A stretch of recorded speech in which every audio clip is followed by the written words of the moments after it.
Do you think you're inspirational? I just try to do the good job that I have to the best of my ability. The death of long-serving Supreme Court Justice Ruth Bader Ginsburg is poised to trigger a significant political battle just weeks ahead of the presidential election, even as the 87-year-old was dying from pancreatic cancer.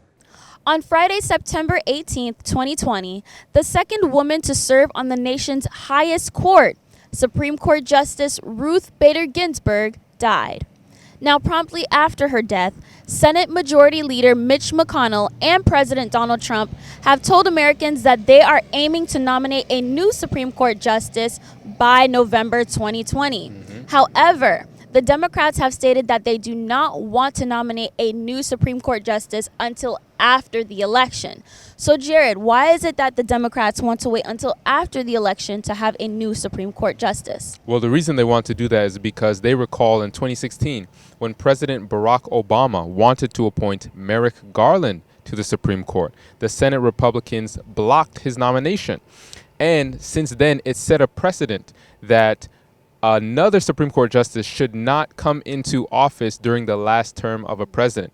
So the Democrats are saying that it's hypocrisy that now the Republicans want to get a Supreme Court justice into office in Trump's last term. So this is what they're saying. Now, also, they go back to Ruth Ginsburg's last statement, which she dictated to her granddaughter, Clara. This is what she says. "My most fervent wish is that I will not be replaced until a new president is installed." And this is according to NPR News. So the Democrats are using this against the Republicans so that they can say, well, this was her wish. Let's honor it. So, Jerby, why is the appointment of a Supreme Court justice so crucial in America? Well, the main reason is that Supreme Court justices actually have indefinite terms. So the cases that they rule upon will actually shape the course of the nation for years to come. Now, here is an excerpt from The Guardian that actually explains the work of the Supreme Court justices. Now, here it goes. It says, in 1954, it ruled that school segregation was unconstitutional. In 1973, its Roe versus Wade decision legalized abortion. In 2010, the court removed most restrictions on political spending by corporations. In 2013, it gutted voting rights protections in place since the civil rights era. And lastly, in 2015, it made same-sex marriage legal. And when you look at the two parties in America, the Republicans and the Democrats, both of them have different views and policies on how the country should be run. Let's take, for instance, the Republicans. They believe in a free market. They believe in limited government. They believe in personal responsibility and traditional American values and a strong national defense. They also encourage and emphasize empowerment of the individual to solve problems. This differs than what not conservatives rather, but the liberals, Democrats believe. So the Democrats and the liberals actually believe in government action to achieve equal opportunity and equality for all. It is also the duty of the government to alleviate social ills and to protect civil liberties, individual and human rights. They believe the role of the government should be to guarantee that no one is in need. The liberal policies generally emphasize the need for the government to solve problems. So, Jared, if Trump and the Republicans are able to nominate their own Supreme Court justice before the election, what have the Democrats said that they are going to do? Well, what they want to do is appoint more Supreme Court justices to the bench. And this is because the Constitution does not give us a limit on the number of Supreme Court justices that we can have. So let's say Trump is allowed to get a Supreme Court justice on the bench before the election. It would tip the scale. So now we would have 6 conservatives to 3 liberals. Democrats, they're saying, well, we want to get more justices in so that we can balance it out, even it out, exactly, offset it, right? So now another thing is that Democrats and Democratic supporters are saying we will commit arson, we will cause anarchy in society if Trump is allowed to get another Supreme Court justice in. This is from Fox News. Listen to the headline. It says, SCOTUS battle prompts threats, calls for arson, burn Congress down. These are some strong words that they are saying. Honestly, and kind of thinking like, what's the difference of what they're saying that they're going to do from what's actually happening today? We see a lot of arson, we see a lot of looting, we see a lot of those things happening already. So basically what they're saying is, what we've been doing, we're not going to stop. If anything, we're going to heighten it. November is going to be a crazy time. Very crazy time. Now, we know that Twitter is kind of like the battleground, as it were. So here, let's read a few of the comments from the people on Twitter. Now, writer Bo Williaman said, "We are shutting this country down if Trump and McConnell try to ram through an appointment before the election." A professor at the University of Waterloo said, "Burn Congress down before letting Trump try to appoint another SCOTUS." And another person said, "Over our dead bodies." Literally. Wow. So at the end of the day, none of the policies that the Democrats or the Republicans have put in place have actually shaped the world that we live in today to be a better place. Exactly. Because at the end of the day, people are going to do what they want to do. There's liberty of conscience for now. Liberty of conscience for now. But a lot of the inequalities or the problems that we face today are crime. We face a lot of hunger. Yeah. There's a lot of immorality and so many problems that are happening in the world today. So their laws, even though it seemingly brings order, at the end of the day, people are still going to do what they want to do regardless. Would you consider yourself a liberal or a conservative? I'd consider myself more of a moderate. Casey, would you consider yourself a liberal or a conservative? I would say I'm a conservative. Conservative? Why do you say? Why are you conservative? I think just my views and the way I was raised to believe things I believe align more with the conservative viewpoint. I consider myself more of a liberal, but also accepting of some conservative views. Okay, all right, that's fair. Now, opinion-based, what is the difference between a liberal and a conservative? What do you think? Honestly, I'd say it basically varies more on just immigration policies, gun rights policies, that sort of thing. Just the different viewpoints on that. Because, we're all human, so it's just their opinion is on the things that are different. Liberal. A liberal? All right. Now, why would you consider? Why are you a liberal? That's the tough question. I just don't agree with a lot of the things that conservatives do. I'm not the whole pro-life thing. I'm definitely pro-choice. I don't think that people should have military-grade weapons, just stuff like that. I tend to lean a little more liberal. All right, that's fair enough. Now, I'm going to ask you, what is the difference, in your opinion, between a liberal and a conservative? I'm not super educated in the political world, so I'm just going to give my best answer that I'm aware of. Honestly, I feel like conservatives just tend to be very traditional, and you stick by the books and you don't stray from it, and liberals tend to be a little bit more accepting and things of that nature. Okay. Just dive a little bit more into that. What do you mean by moderate? Was it between the lines, neutral in a sense, or? A little bit more neutral, I'd say. Okay. All right, that's an interesting stance. Now, why do you take that stance? I just, I haven't made up my mind yet.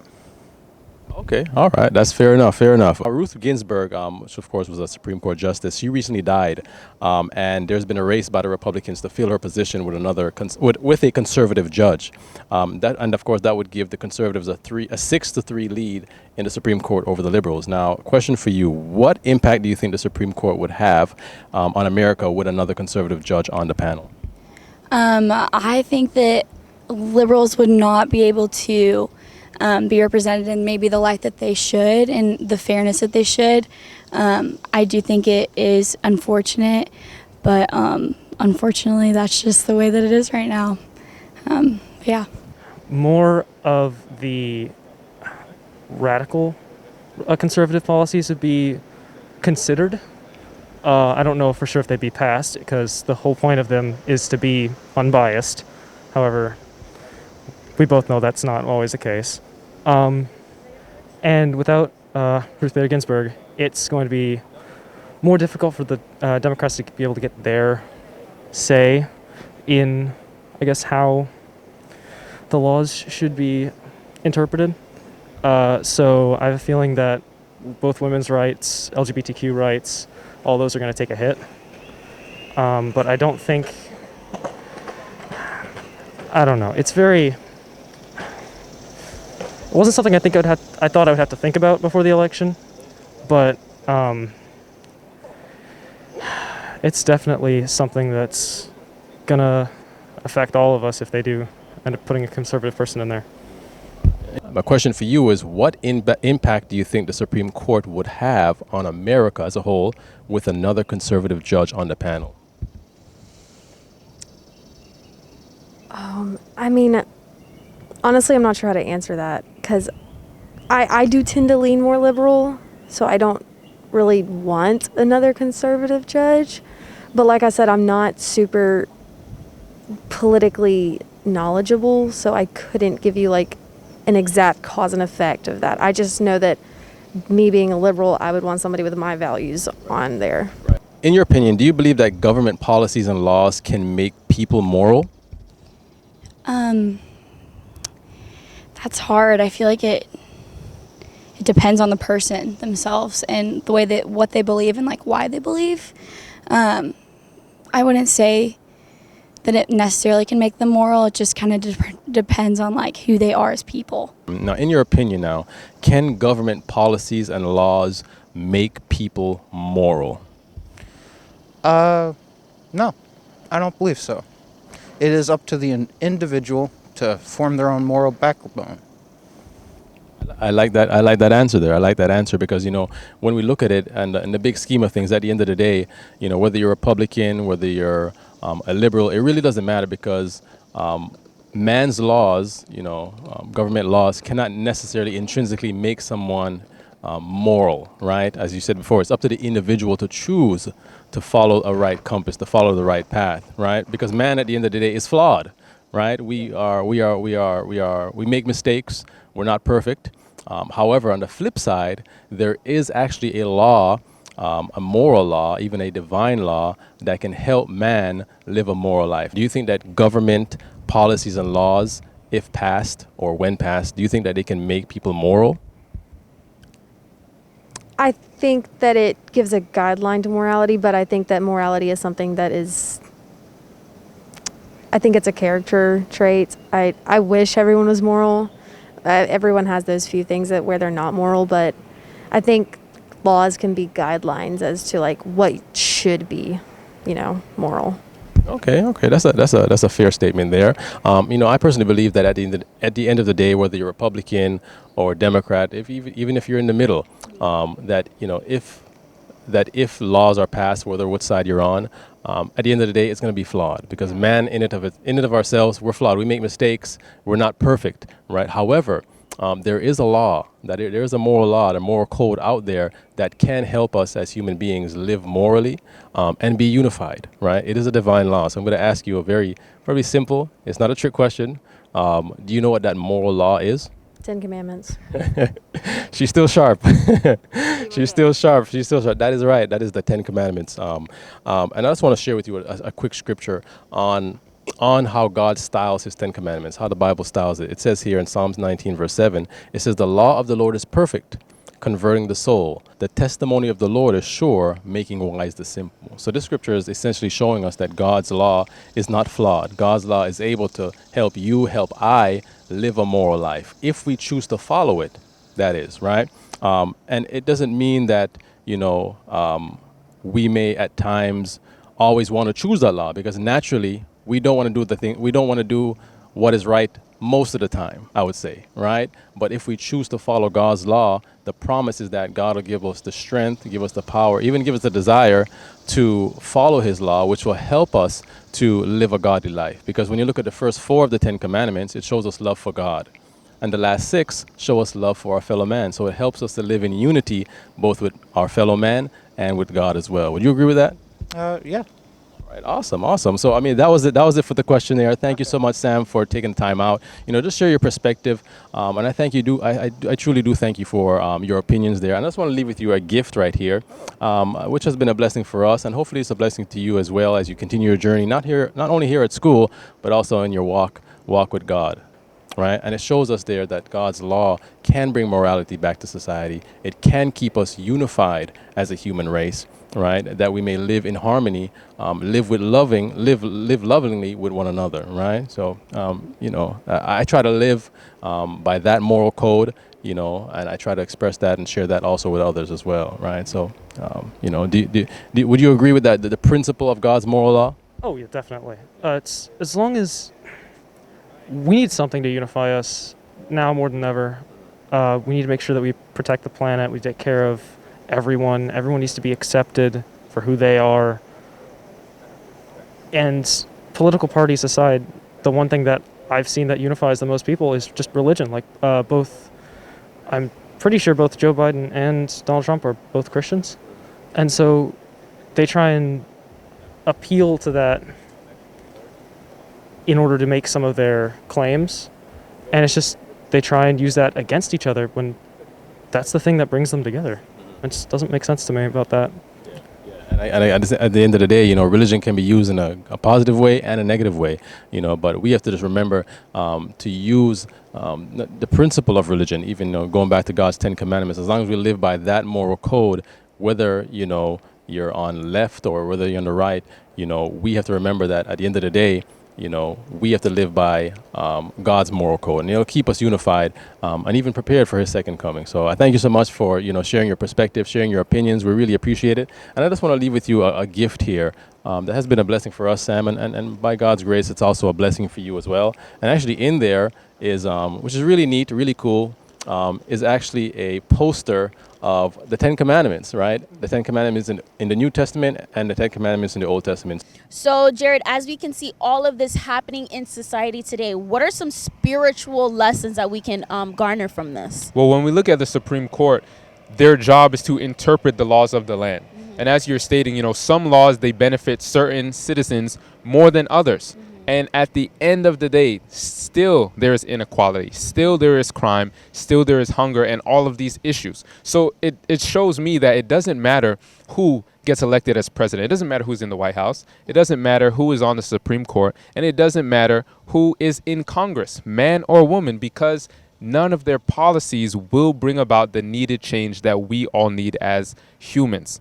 And the root cause of all of this is sin. There's only one law that can do this, and that is God's law. It is the 10 Commandments. So rightly interpreted, as we interpret God's law rightly, it can bring morality to our hearts. It can cause the murderer to no longer do so, the thief to no longer steal, and those who commit sins and world hunger, all of these things can go away. I'm not saying it's going to happen on this earth, but as we get to know the lawgiver, Jesus Christ, we can have peace on earth in our hearts. And then when we get to heaven, we will reign with him supremely. So I'm looking forward to that day. And I'm asking God to help me now to keep his law. That's my prayer as well, and I pray that it's your prayer too, you that are watching this. Let's make sure that we're praying earnestly that God can prepare us for his second coming, because we see the times that we're living in. We're seeing the signs of the times, and Jesus told us that when we see these things happening, that he is even at the doors. Amen. So friends, don't forget to like, comment, share, and subscribe to this channel for more content. And don't forget that Jesus is coming soon, and we must get ready.